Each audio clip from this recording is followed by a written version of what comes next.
Hi everyone, good day. In this video, I'll be teaching you image prompts of Leonardo AI. Okay, first things first, what you want to do is to open up your browser of choice. And then, head to Leonardo AI's website. However, please take note that you will not be able to access this website quickly because your account needs to be whitelisted first.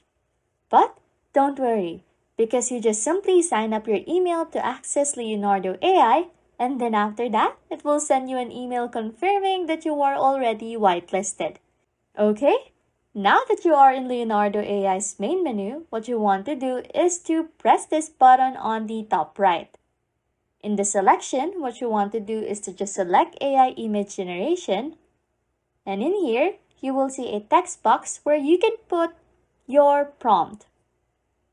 And then you can also press the cog icon button here to access the generation settings.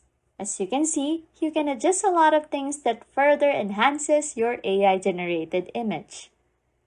When you have your prompt ready, you can now proceed by pressing generate to create your very own AI art.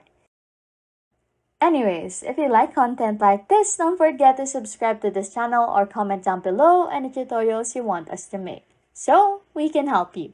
And that's it. You can now make image prompts using Leonardo AI. Thanks for watching and happy scrolling.